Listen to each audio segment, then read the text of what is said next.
Claire, maybe just to get us going here, you could talk a little bit about, you know, having the idea for that concept is one thing, but turning it into a narrative that's evolving and that all these different actors can kind of figure out their own ways into is something else. So how did it sort of evolve for you? Well, I mean, so this is, as you know, it's my first film, so I wanted it to be, I did a lot of kind of like soul searching a little bit about like what, because I'm like, this is the first thing that's going to represent me as like a filmmaker. 'Cause even though I'd made like music videos in the past, they were for other people, they were for other artists, like it wasn't my own thing. So I was like, oh, what's like the most me thing? And I kept thinking like, oh, my memories, like no one else in the world, like no one else in the world has my memories. Like even people I've shared experiences with, like the way I remember them is pretty unique to my brain, and I don't even have like control over it.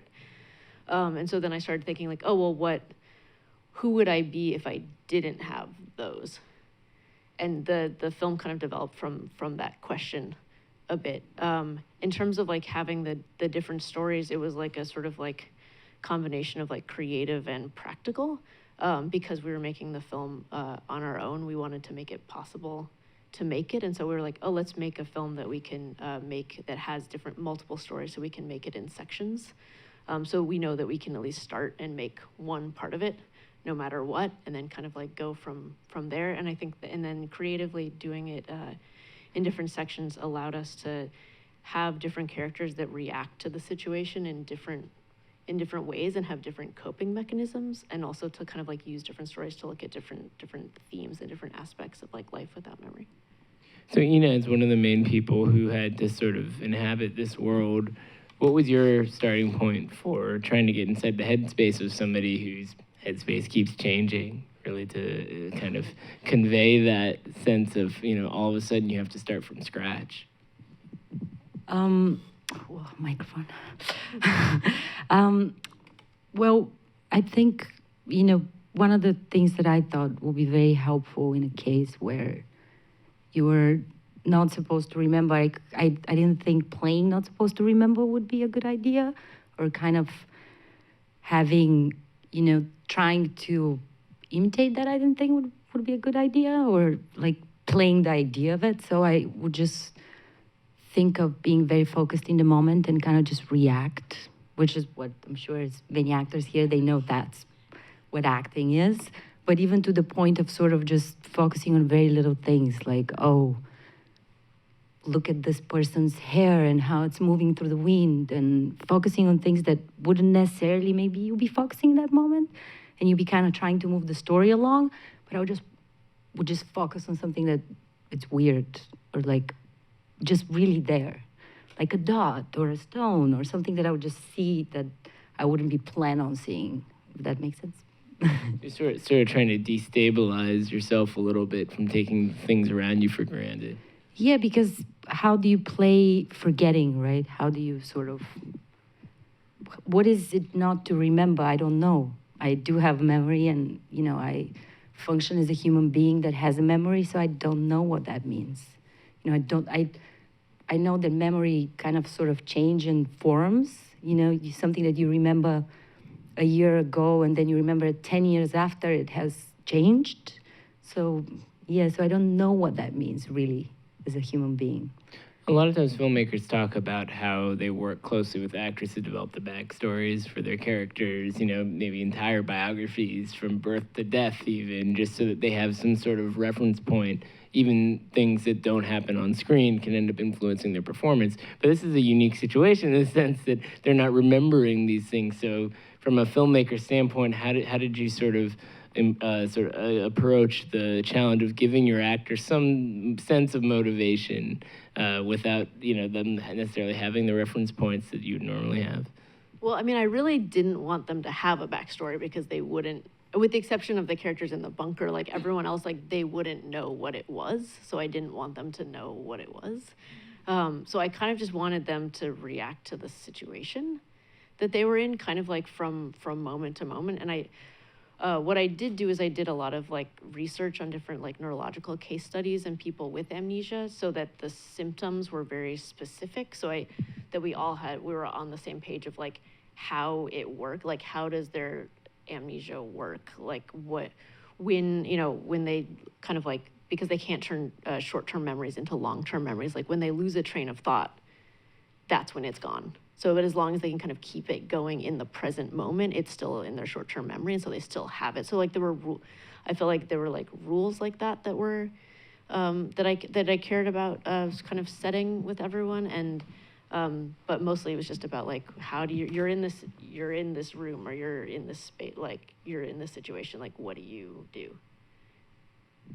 And so when you're in that situation, you talked about how you look at different things and sort of focus on things you wouldn't expect to, but were there ever moments where you had to sort of second guess yourself to, in terms of how the performance manifests, Every single moment. Yeah, no, because there are moments where I have to assume that, you're interacting with somebody and it's just sort of second nature to respond to a question or something like that, and something registers that seems familiar. How do you defamiliarize yourself in that sense?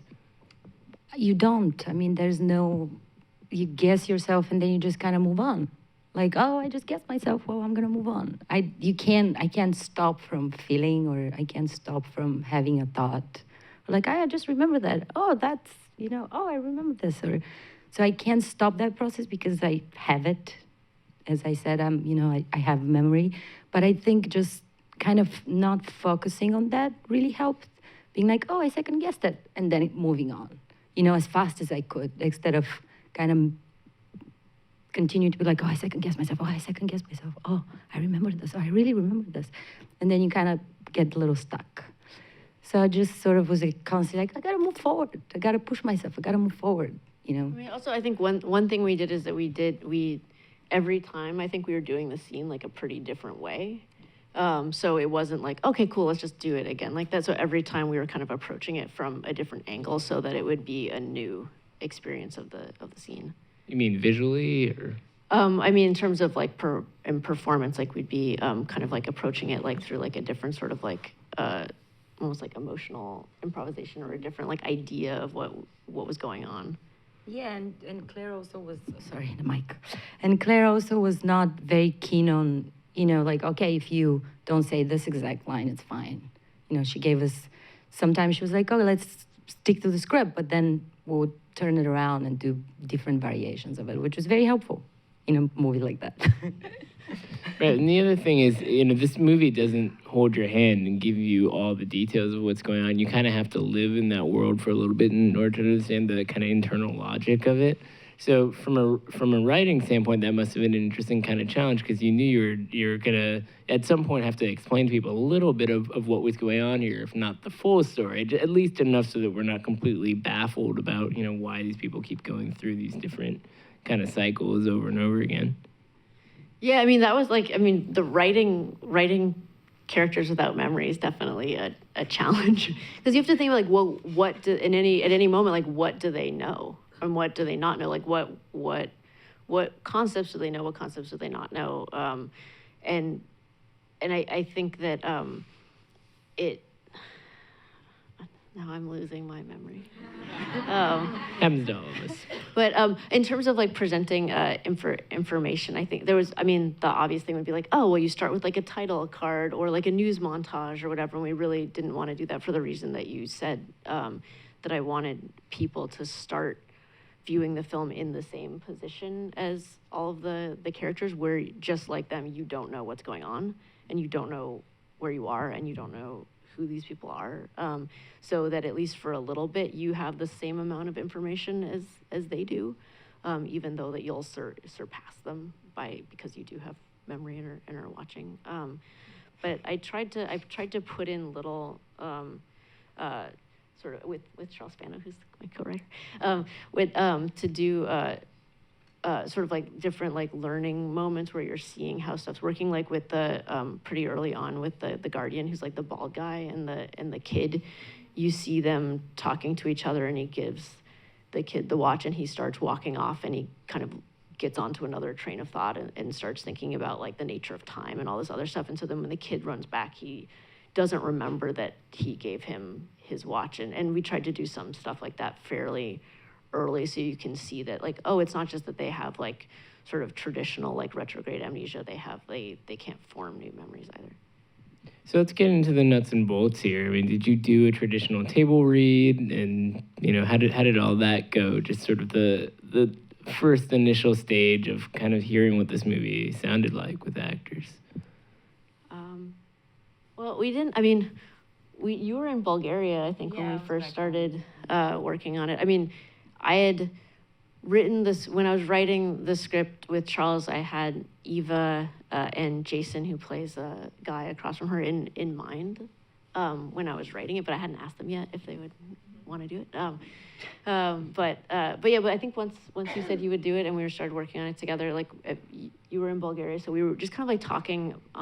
We just did a lot of Skype. Yeah, by Skype, kind of like about sort of like the themes of the movie and like our personal experiences with memory. And then we didn't really have any rehearsal time because of everyone coming from, Jason was coming from LA, I was coming from New York, like you were coming from Bulgaria, like everyone was kind of coming from, and we were all going to Gary, Indiana. So you guys arrived like the night before we shot, and we did like a midnight wardrobe fitting. I was also the costume designer. So we did like a midnight wardrobe fitting and then shot the whole the world next day. converged in Gary, Indiana. Yeah, Bulgaria, Gary, Indiana was like, whoa. We kind of feel it to know, that we have a lot of like old school communist architecture. Sorry. Microphone. So yeah, that was an interesting transition. So your first time acting with Jason in person was on the set? Yeah, it was the first day of the shoot. So how did you guys develop chemistry together? I mean, it's a very interesting kind of situation. It's one thing to be, playing a couple on screen where you can kind of, again, imagine a backstory of sorts, but here it's sort of like you kind of have to recreate it each time over, and at the same time, you have some inkling that there's something there. I don't know if chemistry can be created, but I think either you have chemistry with a person or you don't. You can work on kind of manipulating it if you don't. I mean, I got along with Jason and I felt close to him just as a person to person. So I think that was helpful. He was very warm and, so there's a lot of like just an intuitive, that it didn't have to, it's like two people meeting. So that was helpful. And I think that sort of initiated it was just easier to work once you meet someone and you feel warm and close to them. So in terms of that, I think that was sort of a natural kind of process. We did spend, after the shooting, the evenings, we were trying to elongate those processes because we didn't meet before that. But on the other hand, it was helpful that I've never met him before because it did make me not remember him because I didn't know anything about him. I was like, there you go. I don't even know how you move. What are your favorite movies? What do you read? I didn't know anything about him. So that was, in terms of that actually probably helped. It might have not worked for another movie, but for this one, it did help. And the tone of the movie is so specific too, because it's essentially a drama. It's not trying to be funny or something, but it's not entirely sure where you're being led either. If this is, if we're building towards some big climax, or if each of these scenarios is going to find its own endpoint, and it kind of goes in a lot of different directions. But how would you sort of explain the tone that you were going for with the movie? I mean, I think someone at some point, I can't remember who it was, said that it was kind of like it was a bit of a tone poem, and I was like, oh, that's a pretty good description of it. I think that I wanted it to have the feeling of not having memory a little bit and feeling like a little bit lost and confused. So I think I would call it sort of contemplative, I guess, that it's and subjective. But yeah, it obviously does not build to an epic conclusion.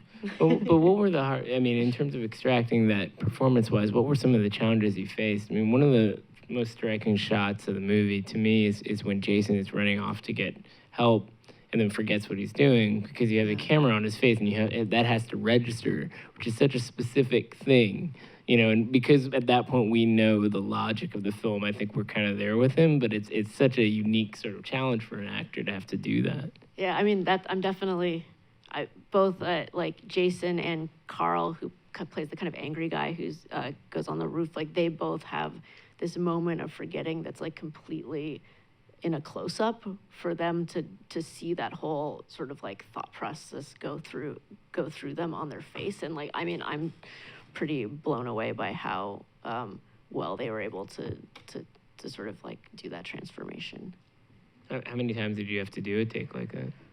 I mean, I think Carl's close-up we did twice. And Jason's forgetting, I think we maybe did 3 or 4 takes. I mean, in general, like we were pretty tight on time generally. So, and also I didn't want Carl to have to cry that much.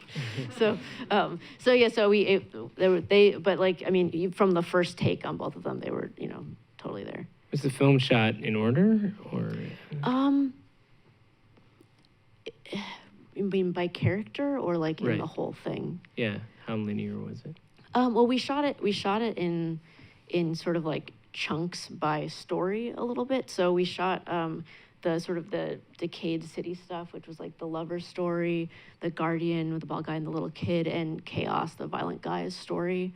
We shot all that stuff first in April in Gary, Indiana, and then in April 2014, and then we shot in Gary, Indiana. I mean in upstate New York in July, and that was like the rural stuff with the teacher and the woman with all the toys and stuff and the little boy. And then we shot the bunker stuff in Poland in November of that year. So we kind of had it chunked out by like story a little bit. And then within those, I think it really varied on the order. I don't think we shot anything completely in order. I mean, I think with your section, it was like mostly in order. I mean, not completely.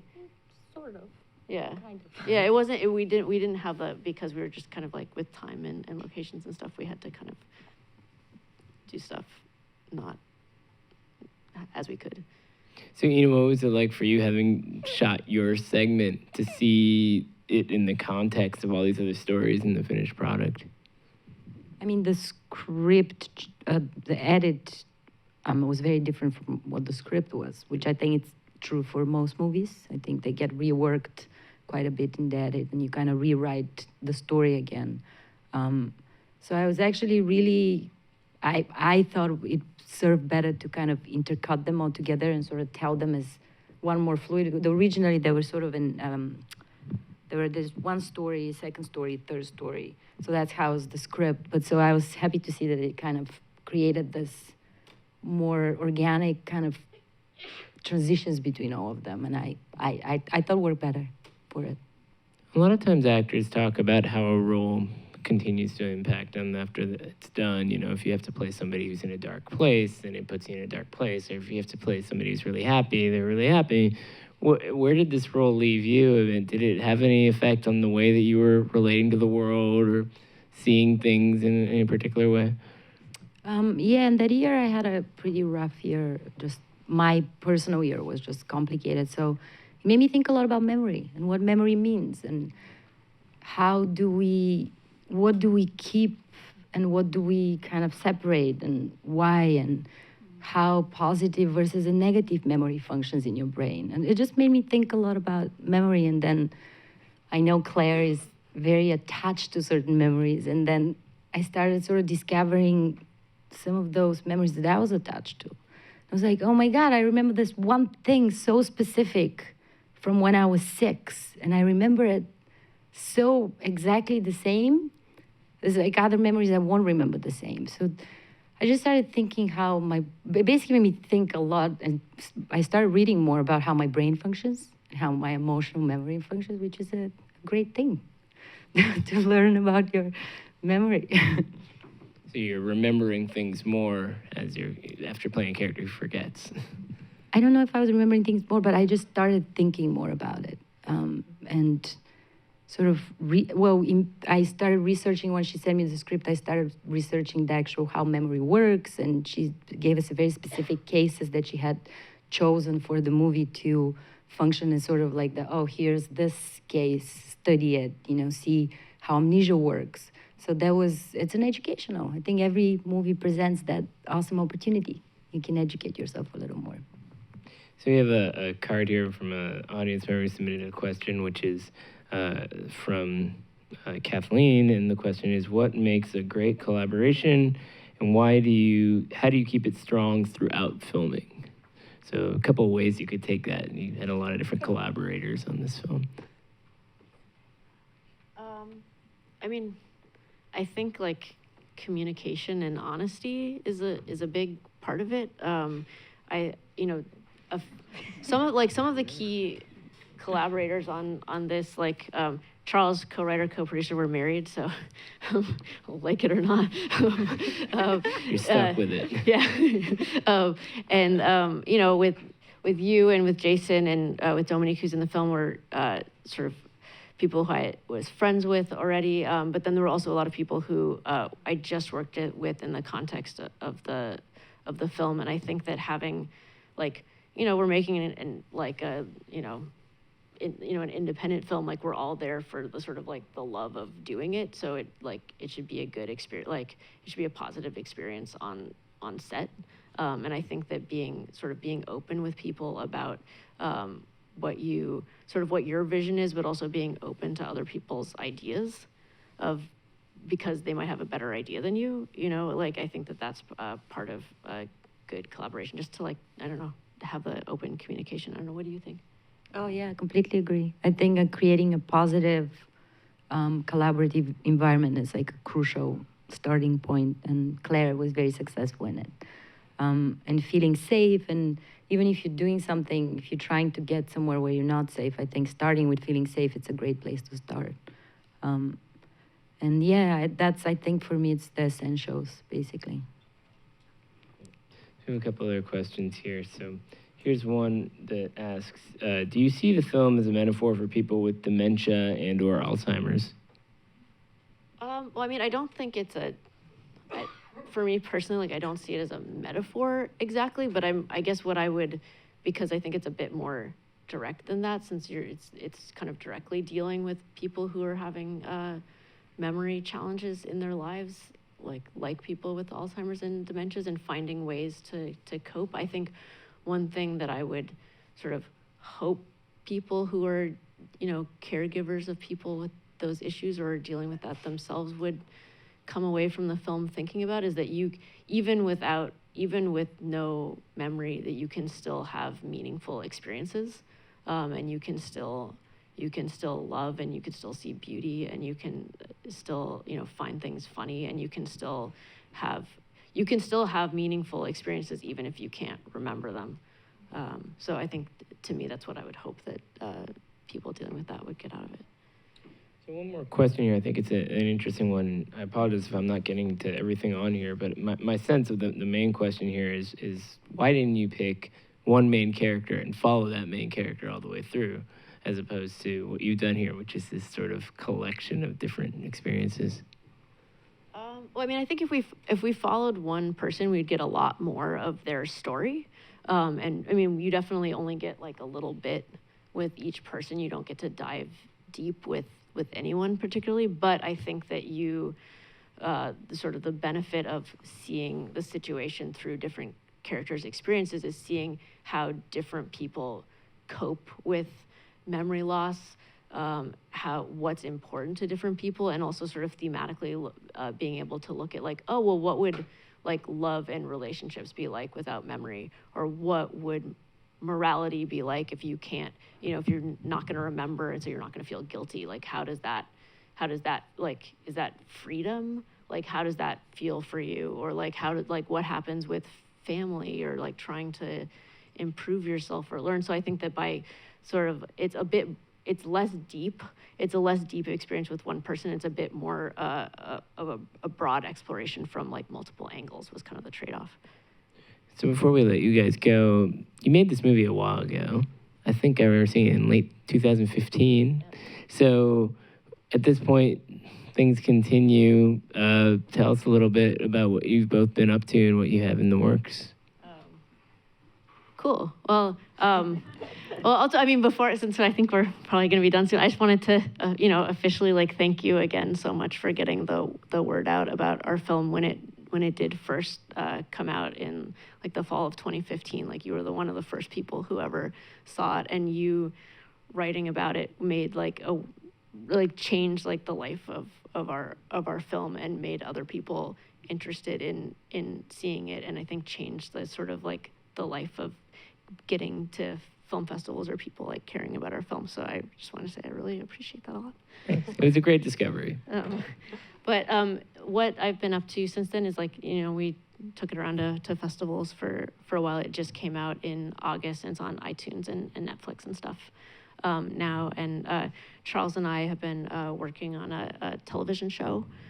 So we just finished the pilot. We're waiting to see if that ends up being made. But that's been a sort of like a different world to work in.